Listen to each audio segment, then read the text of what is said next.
शहादा शहरातील स्टेट बँकेपासून ते मोहिदा रोडवरील स्वामी समर्थ मंदिरापर्यंत I-20 कार क्रमांक MH04 EQ 6052 ही सिनेस्टाईल गाडी भरधाव वेगाने नेत दुचाकी आणि चारचाकी वाहनांना अक्षरशः चिरडत रस्त्यातील सर्व वाहनांना फरफटत नेत चिरडल्याची घटना आज 6:30 वाजण्याच्या सुमारास घडली आहे। सविस्तर वृत्त असे की शहरातील स्टेट बँक चौक ते स्वामी समर्थ मंदिरापर्यंत असलेल्या रस्त्यावर एक I-20 कार ही भरधाव वेगाने नेऊन अक्षरशः दुचाकी आणि चारचाकी वाहनांना फरफटत नेल्याची घटना 6:30च्या सुमारास घडली आहे। यात 15 ते 20 वाहनांचं मोठ्या प्रमाणात नुकसान झालं असून यामुळे सिनेस्टाईल वेगाने गाडी चालवत असताना सर्व अवाक होऊन पाहत होते। यामुळे रस्त्यावरील वाहतूक एक तास खोळंबली होती। घटनेची माहिती मिळताच पोलीस ठाण्याचे पोलीस अंमलदार नरेंद्र सोनार, भगवान साळवे, गणेश साळवे, छोटू शिरसाट, महेंद्र शिंदे, रवींद्र सपकाळे, ईश्वर पटले, कपिल मंदिर, भाऊसाहेब गिरासे यांनी धाव घेऊन I-20 कार चालकास ताब्यात घेऊन पोलीस ठाण्यात नेले।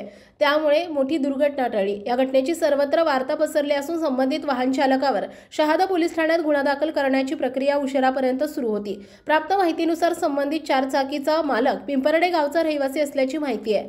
कायद्याचं बोला न्यूज नेटवर्क शहादा।